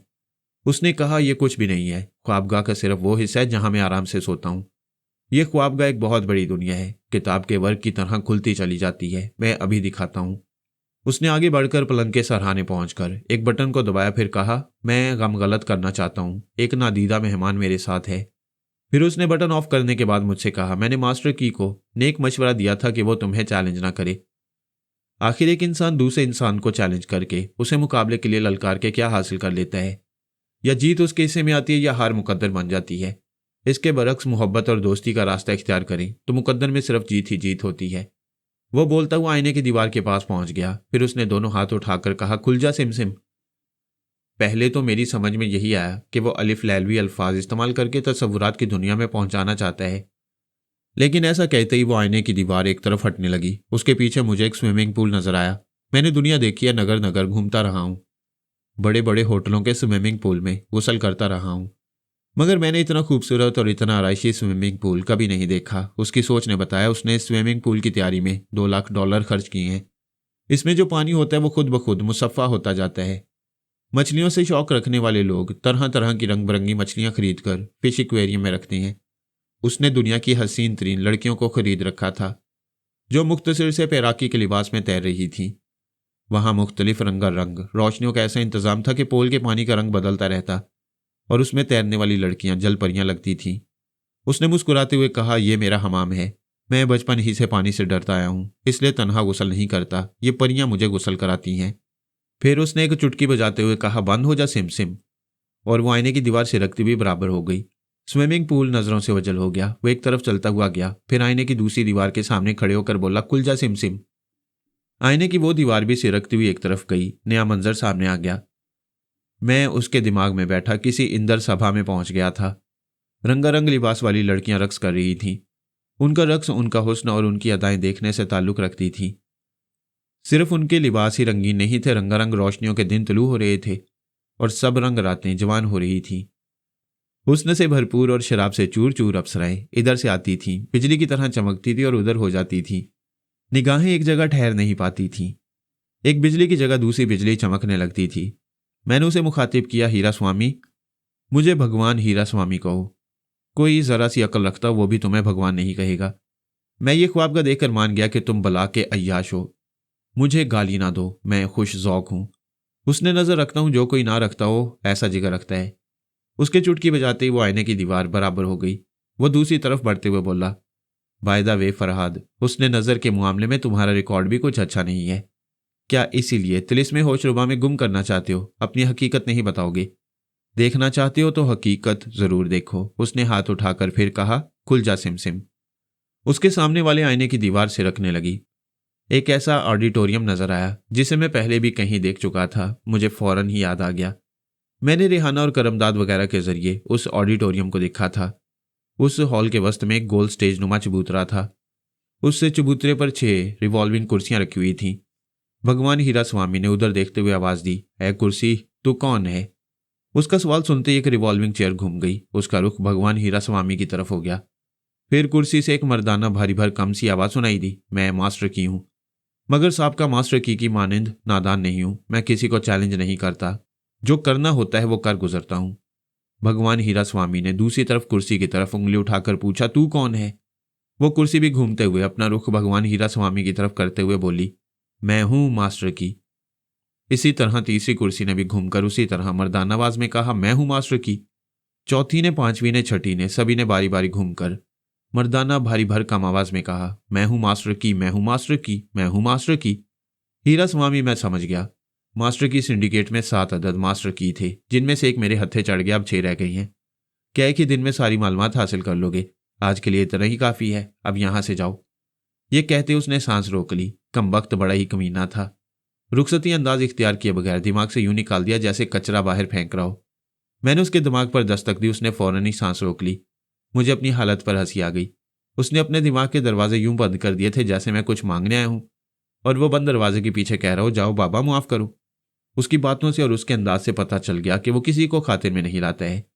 उसे अपने हीरे जवाहरात के जखीरों पर बड़ा नाज था। हो सकता था उसके पास कानून से ज्यादा खजाना हो। हमारी दुनिया में ऐसे बेशुमार दौलतमंद है, मगर कोई मुझसे टकराने की हमाकत या जहमत नहीं करता। उसके पास जितनी भी दौलत थी वो सब चोर रास्तों से आई थी, और जो चोर रास्तों से दौलतमंद बनते हैं वो ऐसे ही जुराइम पेशा अफराद की तंजीम या सिंडिकेट कायम करते हैं। मुझसे खौफजदा रहते हैं कि मैं कहीं उनके मामले में मुदाखलत करके उन चोर रास्तों तक ना पहुंच जाऊं। उसने इतराफ किया था कि पहले मास्टर की ने मुझे चैलेंज करके सख्त नादानी की थी। मुझसे मोहब्बत और दोस्ती का रास्ता इख्तियार करना चाहिए था। शायद उसने दोस्ती करने के लिए ही मुझे इतनी देर तक अपने दिमाग में रहने दिया, लेकिन वो अपने अहम राजों तक पहुंचने का मौका कभी ना देता। मैंने थोड़ी देर तक सोचा, फिर ख्याल ख्वानी की परवास करते हुए दूसरे मास्टर की के दिमाग में पहुंचने की कोशिश की और पहुंच गया। उसने मुझे महसूस करते हुए कहा, मैं समझ रहा था भगवान हीरा स्वामी के दर से निकलकर मेरे दरवाजे पर आओगे। मैं यकीन करना चाहता हूं तुम मास्टर की नंबर 2 हो। उसने हंसते हुए कहा, हम में से किसी भी मास्टर की का नंबर नहीं है। हम इस सिंडिकेट के मुख्तलिफ शोबों के अफराद हैं। जब तक कोई एक मास्टर की होता है हम में से किसी का कोई ओहदा नहीं होता। हम अपनी जिम्मेदारियां पूरी करते रहते हैं। अब वो साहब का मास्टर की तुम्हारी टेलीपैथी की जद में आ गया। इसके बाद हमारे बोर्ड के अहम इजलास में फैसला होगा कि हम 6 में से कौन मास्टर की बन सकता है। जब तक फैसला न हो मैं मास्टर की जगह काम कर रहा हूं। जो मास्टर की मेरे जरिए असर आ चुका है उसके साथ क्या सलूक किया जाएगा? इस सिंडिकेट के तमाम अहम अफराद हैं, एक दूसरे की इज्जत करते हैं, एक दूसरे के बुरे वक्त में काम आते हैं। हम में से कोई मुसलसल बीमार है या बूढ़ा हो जाए या किसी वजह से सिंडिकेट का काम संभालने के काबिल ना रहे तो हम उसे रिटायर कर देते हैं। वो दुनिया के जिस हिस्से में, जिस मुल्क और शहर में रहना चाहे वहां उसकी मुस्तकिल रहाइश का इंतजाम कर देते हैं। और ये बड़ी राजदारी से होता है ताकि कोई दुश्मन उसे हमारी सिंडिकेट के एक अहम शख्स की हैसियत से पहचान ना सके और हमारे अहम राजों को उससे हासिल न कर सके। अच्छा, तो मास्टर की भी रिटायर्ड कर दिया जाएगा और उसकी पसंद के मुताबिक कोई ऐसी जगह रिहाइश का इंतजाम किया जाएगा जहां कोई उसे पहचान ना सके। उसने इनकार में सर हिलाकर कहा, नहीं मिस्टर फरहाद, उसे हमेशा के लिए जिंदगी से रिटायर कर दिया जाएगा, क्योंकि तुम उसके दिमाग में पहुंच चुके हो। वो दुनिया के किसी हिस्से में छुपकर नहीं रह सकेगा। तुम जब चाहोगे उसके दिमाग में पहुंचकर थोड़ी थोड़ी मालूमात हासिल करते रहोगे। मैं अभी ऐसा कर सकता हूं। बेशक कर सकते थे, लेकिन घंटे भर से तुम्हें भगवान हीरा स्वामी ने अपने साथ बातों में उलझाए रखा। इसके बाद मैं उलझा रहा हूं इतनी देर में। वो अपनी मौत के बहुत करीब पहुंच चुका है। ये सुनते ही मैंने उसकी तरफ ख्याल ख्वानी की छलांग लगाई। वो एक हेलीकॉप्टर से रस्सी की सीढ़ी पर लटक रहा था और चीख चीख कर कह रहा था, मैं कसम खाकर कहता हूं फरहाद मुझे ट्रैप नहीं कर सकता। वो कभी मेरे दिमाग में नहीं आ सकता। तुम लोग मुझ पर शुबा कर रहे हो। मैंने अपने सिंडिकेट के लिए बड़ी बड़ी कुर्बानियां दी हैं, बड़े बड़े कारनामे अंजाम दिए हैं। मैं कहता हूं शुबे की बिना पर मौत के मुंह में ना धकेलो, बाद में पछताओगे। लेकिन जब मेरी बेगुनाही साबित होगी तो पता चलेगा कि मुझ जैसा काबिल आदमी दूसरा नहीं मिल सकेगा। मैंने कहा, तुम चीखोगे चिल्लाओगे, इसका जवाब तुम्हें नहीं मिलेगा। जिस सिंडिकेट के लिए तुम जान देते रहे उसके तमाम अहम अफराद और तुम्हारा वो भगवान जिसे हीरा स्वामी कहते हो, उन सबको तुम्हारे नाकारा होने का यकीन हो चुका है। वो जानते हैं मैं तुम्हारे दिमाग में पहुंचने लगा हूं। नहीं, हरगिज नहीं। तुम मेरे दिमाग में नहीं आ सकते। निकल जाओ यहां से। मैं इन्हें यकीन दिलाऊंगा। तुम चले जाओ, फॉर गॉड सेक चले जाओ। मैं उसके जरिए देख रहा था। वो सीढ़ी से लटकता हुआ नीचे एक अरीना को देख रहा था। अरीना उस जगह को कहते हैं जो स्टेडियम के मानंद होती है। चारों तरफ तमाशाई बैठते हैं। दरमियान के मैदानी हिस्से में बुल फाइटिंग होती है, या पहलवान किस्म के लोग एक दूसरे के खिलाफ हर तरह के हथियार इस्तेमाल करते हुए खूंरेज जंग का मुजाहरा करते हैं। वहां जीतने की शर्त यही होती है कि वो अपने मुकाबिल को जान से मार डालें। मास्टर की सीढ़ियों से लटकता हुआ जिस अरीना को देख रहा था, वहां किसी बदतरीन दुश्मन को सजा दी जाती थी। वहां दरमियानी हिस्से में लोहे का दायरानुमा कटहरा था। उस कटहरे के अंदर एक जहरीला सांप रेंग रहा था। उसे बाहर निकलने का रास्ता नहीं मिल रहा था, क्योंकि दायरानुमा कटहरे के निचले हिस्से में आग रोशन थी। सांप जिधर जाता था वहां से आग की हरारत पाते ही पलट जाता, फिर दरमियानी हिस्से में आ जाता। उस कटहरे के बाहर एक और बड़ा कटहरा था जिसमें खूंखार कुत्ते थे। वह मुंह उठाकर सीढ़ी से लटकने वाले मास्टर की को देखकर भौंकते जा रहे थे। आसमान से उतरने वाली खुराक का बेचैनी से इंतजार कर रहे थे। हेलीकॉप्टर की परवाज नीची होती जा रही थी। मास्टर की दहशत ज़्यादा था। अपने पांव ऐसे चला रहा था जैसे उस सीढ़ी से झूलता हुआ कटहरे के अंदर जाने की बजाय बाहर जाकर गिरना चाहता हो। वो अपनी कोशिशों में कामयाब नहीं हो सकता था, क्योंकि सांप का कटहरा 50 फुट के दायरे में था। उसके बाद खूंखार कुत्तों का कटहरा तकरीबन 300 फुट के दायरे में था। इस हिसाब से मास्टर की को रस्सियों पर झूलते हुए 75 फुट के फासले से बाहर गिरना था। हेलीकॉप्टर की परवाज बहुत नीची हो गई थी। वो इतनी दूर झूलकर नहीं जा सकता था। जिन्होंने उसे हेलीकॉप्टर से नीचे लटकाया था, उनकी कोशिश यही थी कि वो दरमियानी कटहरे पर अपनी परवाज को कायम रखें और उसे सांप के पास ही गिरने पर मजबूर कर दें। उसकी जिद्दोजहद के दौरान मैं दिमाग की तह में पहुंचकर अहम मालूमात हासिल करना चाहता था, लेकिन नाकाम हो रहा था। जब कोई इंसान गुस्से में, जोश में, जज्बे में हो और हर तरह से उस पर जहनी दबाव पड़ रहा हो तो उसके दिमाग की गहराइयों तक पहुंचना बहुत मुश्किल होता है। उसके लाशऊर में छुपी हुई बातें, उसके चोर ख्यालात सब गुम हो गए थे, क्योंकि मौत का धड़का लगा हुआ था। उसके दिमाग में ऐसी सनसनाहट हो रही थी कि वह अपने बचाव की तरकीब सोचने के काबिल भी नहीं रहा था। मैंने कहा, तुम सोचने समझने के काबिल नहीं रहे हो। अगर मेरे काम आने का वादा करो तो जान बचा सकता हूं। मैं तुम्हारे काम आऊंगा, तुम जो कहोगे वो करूंगा। फॉर गॉड सेक, अभी मेरी जान बचाओ। अभी तुम्हें सांप के कटहरे में गिरने से कोई नहीं रोक सकेगा, लेकिन उसके बाद तुम्हें बचा सकता हूं। वो गुस्से से चीख कर बोला, मुझे बेवकूफ बनाते हो। जब मैं सांप के पास पहुंच ही जाऊंगा तो मुझे कैसे बचा सकोगे? क्या जानवर को भी टेलीपैथी के जरिए तस्खीर कर लोगे? ऐसा कहते हुए उसने सर उठाकर हेलीकॉप्टर की तरफ देखा। वो जिस रस्सी की सीढ़ी से लटका हुआ था उसका एक सिरा काट दिया गया। उसे धमकी दी गई थी कि वो ऊपर चढ़ता हुआ हेलीकॉप्टर तक पहुंचने की कोशिश करेगा तो दूसरी रस्सी भी काट दी जाएगी। लेकिन अब दूसरी रस्सी के भी कटने का वक्त आ गया था। हेलीकॉप्टर परवाज करते हुए नीचे आ गया था। वो सांप के कटहरे के अंदर पहुंचकर लटकने लगा था। इधर से उधर झूलता हुआ कटहरे की आहनी सलाखों पर लातें मार रहा था। कभी इस सलाख के पास जाता, फिर लात मारकर दूसरी तरफ वाली सलाख तक पहुंच जाता था। हेलीकॉप्टर के खुले हुए दरवाजे पर एक शख्स झुका हुआ था और हाथ बढ़ाकर रस्सी को काट रहा था। उसने सर उठाकर देखा तो एकदम से घबरा गया। वो रस्सी की सीढ़ी पहले ही आधी कटी हुई थी, अब और कटने वाली थी। वो उसे पकड़कर ऊपर जाना चाहता था। मैंने कहा, रुक जाओ, ऊपर पहुंचने से पहले ही रस्सी कट जाएगी। वो झुंझलाकर बोला, तुम चाहते हो मैं जिंदा रहने की कोशिश ना करूं? मैं चाहता हूं तुम किसी तरह जिंदा रह सको। इसी तरह रस्सी से लटकते हुए एक सलाख तक पहुंचो, फिर उसे पकड़कर वहीं रुक जाओ। अभी उसके मुकद्दर में चंद सांसें बाकी थीं। उसने मेरी बात मान ली। रस्सी से लटकता हुआ कटहरे के एक तरफ गया, फिर वहां की 2 सलाखों को पकड़कर वहीं रह गया। अगर जरा सी भी देर करता तो नीचे गिर पड़ता, क्योंकि ऊपर से काटी हुई रस्सी सांप के करीब आकर गिरी थी। कटहरे के दूसरी तरफ कुत्ते भौंक रहे थे, उछल उछल कर मास्टर की तक पहुंचना चाहते थे। उन खूंखार शिकारी कुत्तों की छलांगे काबिले दी थी। अपने शिकार तक पहुंचने के लिए 6-6, 7-7 फुट की ऊंचाई तक पहुंच रहे थे, जबकि मास्टर की उनसे 10 फुट की बुलंदी पर सलाखों से लिपटा खड़ा था। पांव टेक कर खड़े रहने का कोई सहारा नहीं था। वो अपने दोनों बाजुओं की कुवत से अपने आप को संभाले हुए था, लेकिन कब तक इस हालत में रह सकता था? जब बाजू दुखने लगते, पूरे जिस्म का बोझ संभाल ना पाते तो उसे नीचे गिरना ही था। नीचे सांप इधर से उधर दौड़ रहा था। उसे कहीं से बाहर जाने का मौका नहीं मिल रहा था। कटहरे के दूसरी तरफ खूंखार कुत्ते थे। अगर वो सलाखों की बुलंदी तक पहुंचकर दूसरी तरफ कूदना चाहता तो कुत्ते इस तरह भंबोड़ते कि आखिर में उसकी हड्डियां ही रह जाती। एक बार उसके बाजू जरा कमजोर पड़े तो वो सलाखों पर से फिसलता हुआ 1 फुट नीचे गया। नीचे से कुत्तों ने उसकी तरफ छलांग मारी। वो एकदम से चीखता हुआ जल्दी जल्दी सलाखों को पकड़ता हुआ ऊपर जाने लगा। ऐसे ही वक्त मैंने पूछा, अपने सिंडिकेट की कमजोरियां बताओ। एक तो उसकी जान पर बनी हुई थी, नीचे से खूंखार कुत्ते करीब पहुंचना चाहते थे। जान बचने का रास्ता नहीं था। वो कितना ऊपर चढ़ सकता था? दूसरी तरफ पहुंचने पर कुत्तों से वास्ता पड़ता। ऐसे में मैंने सिंडिकेट की कमजोरियां पूछी तो वो गुस्से से गालियां देने लगा, कहने लगा, बचाओ, पहले मुझे बचाओ। गालियां भी देते हो और हमदर्दी की तवक्को भी रखते हो। मुझे मुआफ कर दो, मैं गुस्से में जाने क्या बक रहा हूं। मुझे यहां से निकालो। मैं जिंदगी भर तुम्हारा गुलाम बनकर रहूंगा। समझ लो तुम्हें गुलाम बनाने के लिए इंटरव्यू ले रहा हूं। उस इंटरव्यू का पहला सवाल वही है, जवाब दो। मेरी समझ में नहीं आ रहा, मैं तुम्हें क्या बताऊं। मेरा दिमाग काम नहीं कर रहा है। जिसका दिमाग काम ना करे वो मेरा गुलाम कैसे बन सकता है। मुझे अफसोस है, मैं जा रहा हूं। वो चीखने लगा, नहीं नहीं तुम नहीं जा सकते, फॉर गॉड सेक। मैं सोचता हूं, सोचकर बताता हूं। जितनी जल्दी बताओगे उतनी ही जल्दी निजात पाओगे। मास्टर की सिंडिकेट में हम 7 पार्टनर हैं। मुझे किसी तरह बचा लो, मैं सिंडिकेट में वापस नहीं जाऊंगा।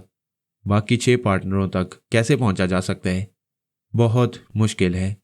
वो शायद ही तुम्हारे हाथ आ सकें। हाँ, अगर किसी ने मेरी तरह तुम्हारे सामने आने और तुमसे टकराने की कोशिश की तो तुम उसके दिमाग तक पहुंच सकोगे।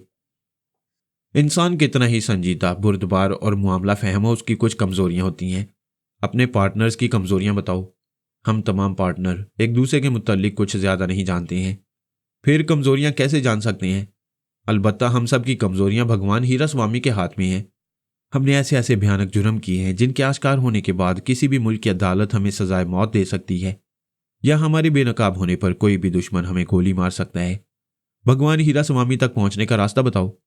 उसके पास पहुंचना आसान है मगर उसके दिमाग में नहीं पहुंच सकोगे। ये मेरा मसला है, तुम रास्ता बताओ।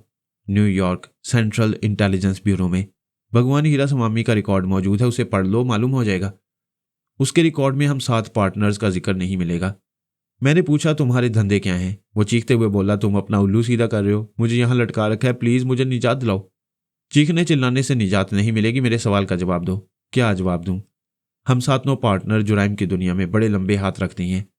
हम में से एक पार्टनर मुनशियात के फैलाव में माहिर है, उसके बड़े मुस्तहकम जराए हैं। वो ना कभी बेनकाब होता है, ना किसी की गिरफ्त में आता है।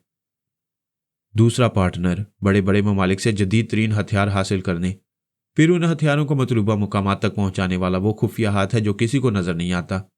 तीसरा पार्टनर हीरे जवाहरात का बहुत बड़ा स्मगलर है।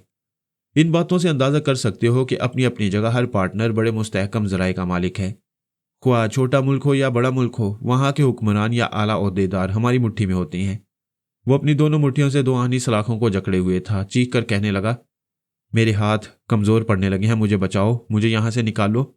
मैंने उसकी चीखों पुकार को नजरअंदाज करते हुए कहा, क्या तुम्हारा अंजाम देखने के बाद तुम्हारे दूसरे पार्टनर मेरे खिलाफ साजिश करने की जुर्रत करेंगे? वो तुम्हारा पीछा नहीं छोड़ेंगे। ये जरूरी नहीं है कि तुम्हें जान से मार डालें, मगर तुम्हारा ताक़ुब करते रहेंगे, तुम्हारे खिलाफ साजिशों के जाल बिछाते रहेंगे, ताकि तमाम बड़े ममालिक जो तुम्हारे दुश्मन हैं उनकी तवज्जो तुम्हारी ही तरफ रहे और वो मास्टर की सिंडिकेट के असल हथकंडों को कभी ना समझ सकें। ऐसा कहते हुए वो सलाखों को उसी तरह थामे हुए ऊपर चढ़ने लगा। फिर उसने बड़ी आजिजी से पूछा, तुम कब तक सवालात करते रहोगे? मैंने तुम्हारे सबसे अहम सवाल का जवाब दे दिया। न्यूयॉर्क CIB के दफ्तर तक किसी तरह रसाई हासिल कर लो, फिर भगवान हीरा स्वामी की फाइल को पढ़ो, तुम्हारे लिए बहुत से रास्ते खुल जाएंगे। अब तो मुझे यहां से निकालो। वो ऊपर चढ़ता हुआ कटहरे के सबसे ऊपरी हिस्से पर पहुंचकर एक पांव इधर और दूसरा पांव उधर रखकर बैठ गया था, जैसे घुड़सवारी कर रहा हो। अब इत्मीनान हो गया था कि उसके बाजू कमजोर नहीं पड़ेंगे, वो नीचे नहीं गिरेगा। इन कटहरों से दूर चारों तरफ तमाशाइयों के बैठने की जगह थी। वहां सिर्फ 20-25 अफराद नजर आ रहे थे। मैंने उनमें से किसी की आवाज नहीं सुनी थी, किसी के करीब नहीं पहुंच सकता था। जब मास्टर की कटहरे के सबसे ऊपरी हिस्से में आकर बैठ गया और उधर देखने लगा, तब मैंने उसके जरिए मालूम किया वहां कुछ लोग मौजूद हैं। मैंने हाथ उठा उठाकर चीखते हुए कहा, तुम तमाशा देख रहे हो, मैं तुम्हारा बॉस हूं। तुम सब मुझे झुक झुक कर सलाम करते थे, जैसे झुककर कदमों में जान दे दोगे। आज मेरी जान जा रही है, तुम में से कोई मुझे बचा नहीं सकता। वो खामोश थे। मैंने देखा दूर एक शख्स बैठा हुआ ट्रांसमीटर के जरिए किसी से गुफ्तगू कर रहा था। यकीनन वो भगवान हीरा स्वामी या उन 6 पार्टनर से राब्ता कायम कर रहा होगा। ट्रांसमीटर सामने रखकर कमेंट्री कर रहा होगा कि मास्टर की किस तरह सलाखों से लटकता रहा और एक तरफ सांप से और दूसरी तरफ खूंखार कुत्तों से बचता हुआ अब कटहरे के सबसे ऊपरी हिस्से पर जाकर बैठ गया है। मैंने नए मास्टर की को मुखातिब किया। उसने दिमाग के दरवाजे खोलते हुए पूछा, क्या उस पिटे हुए मोहरे से कुछ हासिल हुआ? तुमने बड़ा नफसियाती हरबा इस्तेमाल किया, मुझे उधर उलझा दिया और इस कटहरे में पहुंचा दिया। जब मैं वहां पहुंचकर मालूमात हासिल करने की कोशिश करने लगा तो वह बुरी तरह दहशत में मुब्तला था। उसके दिमाग में तूफानी सनसनाहट थी। मैं कुछ मालूम ना कर सका। उसे वहां से निकाल कर ले जाने का वादा किया, फिर भी वो दहशतज़दा है। अब तक मेरे मतलब की बात मालूम नहीं हो सकी। फरहाद, हम इतने नादान नहीं है जितना तुम समझ रहे हो। तुमने यकीनन बड़ी हद तक मालूमात हासिल की हैं। हम सोच भी नहीं सकते थे कि वो इतनी देर तक अपनी जिंदगी के लिए जिद्दोजहद करता रहेगा। वो सोच के जरिए मुझसे गुफ्तगू कर रहा था और सामने रखे हुए ट्रांसमीटर के जरिए साबका मास्टर की के मुतालिक कमेंट्री सुन रहा था। वहां से आवाज आ रही थी, भगवान हीरा स्वामी का हुक्म है कि उसे ज्यादा देर जिंदा ना रखा जाए, हमारे लिए खतरा बन जाएगा, लिहाजा उसे गोली मारी जा रही है। मैंने फौरन ही साबका मास्टर की के दिमाग में छलांग लगाई। इसके साथ ही मुझे फायरिंग की आवाज सुनाई दी। गोली उसके बाजू में आकर लगी थी। वो एकदम से तड़प गया, बेहाल होकर नीचे गिरना ही चाहता था, फिर दूसरे बाजू से कटहरे को थामकर संभल गया। बाजू में पेवस्त होने वाली गोली अंगारे की तरह दहक रही थी। वो ऐसे झुक गया था जैसे कोई घुड़सवार निढाल होकर सामने की तरफ ढलक जाता है। उसका सर चकरा रहा था। निगाहों के सामने जहरीला सांप और भौंकते हुए कुत्ते एक दूसरे में गडमड हो रहे थे। ऐसा लगता था जैसे जमीन की सतह से उठकर उसके पास चले आ रहे हों, लेकिन ऐसी बात नहीं थी। वो खुद उनकी तरफ जा रहा था। उसने बड़े करब से, बड़ी इल्तिजा से कहा, फरहाद बचा लो। मैं फरहाद हूं, जादूगर नहीं हूं। ठीक ऐसे ही वक्त मर जाना पर आ पड़ा था। मेरा भाई सज्जाद अली भी कोमा से निकलने के बावजूद एड़ियां रगड़ता हुआ मर गया। मैं उन्हें इस दुनिया से रुखसत होते देख रहा था, मगर दुश्मनों का कुछ नहीं बिगाड़ सकता था। अपने जानिसार साथियों की मदद नहीं कर सकता था। मैंने उन मोहब्बत करने वाली हस्तियों की कसम खाई थी कि किसी दुश्मन पर तरस नहीं आएगा। तुम बड़े करब से, बड़े दर्द से अपनी जान की अमान चाहते हो। कोई दूसरा हो तो वो तुम्हारी इल्तजा पर तड़प जाए, मगर मुझे अपने प्यारों की बेबसी और मजबूरियां याद आ रही हैं। उन्होंने सब्र और खामोशी से जान दे दी। तुम भी खामोशी से मरने का हौसला करो या फिर चीखते रहो। उसी वक्त वो कटहरे के ऊपरी हिस्से पर से ढलक गया। सलाखों पर से होता हुआ कुत्तों की भीड़ में पहुंच गया। उसकी चीखें सुनाई दे रही थी। मैं वहां से वापस आ गया। उस गार में गहरी तारीकी थी। मैं एक पत्थर पर बैठा हुआ था। आंखों पर एंटी डार्क गॉगल्स था। मैंने चारों तरफ एक नजर डाली। दूर तक सन्नाटा और वीरानी थी। मैं पत्थर से उतर गया, एक तरफ जाने लगा। वहां किसी की मौजूदगी महसूस नहीं हो रही थी। मैंने फिर नए मास्टर की के दिमाग पर दस्तक दी। उसने कहा, आप क्या लेने आए हो? उसका किस्सा तमाम हो चुका है। जो अहम मालूमात हासिल कर चुका हूं उसके मुतालिक बताना चाहता हूं। वो जरा चौंक गया, फिर उसने कहा, चंद सेकंड के बाद आना। ये कहते उसने सांस रोक ली। मैं दिमागी तौर पर हाजिर होकर आगे बढ़ने लगा। कुछ दूर जाने के बाद चट्टान के पास जाकर रुक गया। उसके दिमाग पर दस्तक दी। उसने कहा, हाँ मैं सुन रहा हूं। तुमने क्या मालूमात हासिल की हैं? जब मैं भगवान हीरा स्वामी के दिमाग में था तो उसके जरिए 6 रिवॉल्विंग कुर्सियां देखी थीं। वो 6 कुर्सियां बारी बारी घूमकर कह रही थी कि वो मास्टर की हैं। हालांकि मास्टर की एक वक्त में एक ही होता है। तुम दुरुस्त कह रहे हो, लेकिन ये तो कोई मालूमात ना हुई। आगे सुनते जाओ। अभी तुम 6 पार्टनर्स में से कोई भी मास्टर की नहीं है। अलबत्ता तुम उसके कायम मुकाम हो। तुम सोच रहे हो कि मैंने फिर भी कोई अहम मालूमात हासिल नहीं की। क्या तुम कोई चौंका देने वाली बात करना चाहते हो? बेशक अभी चौंक जाओगे। पहले एक सवाल का जवाब दो। मैं ख्याल ख्वानी के जरिए तुम्हारे दिमाग में बात कर रहा हूं। तुम मेरी बातों का जवाब सोच के जरिए दे सकते हो, मगर जवाबबंद जुबान से बोलते हो। यानी तुम महज एक आलयकार हो और मेरी बातें बाकी 6 पार्टनर्स तक पहुंचा रहे हो। वो जरा गड़बड़ा गया। जिस कुर्सी पर बैठा हुआ था उस पर सीधा हो गया। मैंने कहा, सीधी बात सुनना चाहते हो तो सुनो। जो कायम मुकाम मास्टर की है वो तुम्हारे आसपास या तुम्हारे पीछे कहीं बैठा हुआ तुम्हारी जुबान से वो सारी बातें सुन रहा है जो हमारे दरमियान हो रही हैं। फिर मैंने कहा, जब वो मास्टर की बाजू पर गोली लगने के बाद नीचे झूलने लगा था, उसी वक्त मैं उसके दिमाग के तहखाने में पहुंच गया था और ये मालूमात हासिल की थी। मैं फिर चंद सातों के लिए चुप रहा। कोई दूसरा वक्त होता तो वह दिमाग के दरवाजे बंद कर लेता, लेकिन उनमें खलबली पैदा हो गई थी। वो मेरी पूरी बातें सुनने पर मजबूर थे। मैंने कहा, और वजाहत से सुनो। मास्टर की सिंडिकेट में 6 अहम अफराद रह गए हैं। उन 6 में से कोई एक मास्टर की का रोल अदा करेगा। लेकिन इस सिलसिले में जो बात दुनिया वालों से और खुसूसन मुझसे छुपाई जा रही है वो ये कि ये तमाम 6 पार्टनर्स योगा के माहिर नहीं हैं। ये मेरी टेलीपैथी का रास्ता कभी नहीं रोक सकेंगे। मैं फिर चुप हो गया। यकीनन वो राज फाश होने पर तिल मिला रहे होंगे। मैंने कहा, जब वो 6 रिवॉल्विंग कुर्सियां घूम घूम कर खुद को मास्टर की कह रही थी तो ये तासुर दिया जा रहा था कि 6 मुख्तलिफ अफराद मास्टर की हैसियत से खुद को मुतारिफ करा रहे हैं। लेकिन ये बात नहीं थी। हर कुर्सी के हिलने पर एक ही शख्स बार बार मास्टर की यूं कह रहा था जैसे 6 मुख्तलिफ अफराद कह रहे हों, और वो बार बार कहने वाला शख्स योगा का माहिर है और मैं अभी उसी के दिमाग में मौजूद हूं। वो मेरी बातों को अपनी जुबान के जरिए अदा करता जा रहा था ताकि दूसरे 6 पार्टनर सुनते रहे। मैंने कहा, मुझे ये राज फाश नहीं करना चाहिए था। चुपचाप मास्टर सिंडिकेट के 6 अहम अफराद तक पहुंचना चाहिए था। वैसे मैं ये इंकशाफ करता या ना करता, मुझे तुम लोगों तक पहुंचना ही है। मेरी जिंदगी में बड़े जबरदस्त नादीदा दुश्मन आए। उन्होंने मुझे चैलेंज किया कि उन्हें पर्दा राज से निकाल नहीं सकता, कभी बेनकाब नहीं कर सकता, और ये तो दुनिया देख रही है कि उन्हें किस तरह बेनकाब करता आ रहा हूं। अब 6 पार्टनर्स की बारी है। मैं देर सवेर ज़रूर पहुंचूंगा, लेकिन जब तक नहीं पहुंचूंगा उनकी नींदें उड़ती रहेंगी। ये कहते ही मैं दिमागी तौर पर हाजिर हो गया। मुझे कुछ आहट सी सुनाई दे रही थी। मैं दूर दूर तक नजरें दौड़ाने लगा। वो गार अभी तक वीरान नजर आ रहा था, मगर जरूर कोई मौजूद था। मैंने चट्टान की आड़ में पहुंचकर जरा बुलंद आवाज से कहा, जो कोई भी है मुझे दुश्मन ना समझे, मैं माइकल गारसन हूं। दूर एक पत्थर के पीछे हल्की सी आहट सुनाई दी। फिर कोई लड़की तुर्की जुबान बोलते हुए उसके पीछे से निकल आई। वो वही रहनुमा साथी थी जो मुझे इस गार तक लेकर आई थी। वो फिर मेरी रहनुमा बन गई। मैं उसके साथ पेचीदा रास्तों से गुजरता हुआ बाहर आ गया। सुबह के 5 बज रहे थे, मगर अंधेरा बाकी था। फिजा में कोहर की धुंध छाई हुई थी। उस धुंधलक्के में जरा दूर लेडी रोजीना की रिहाइश का दिखाई दे रही थी।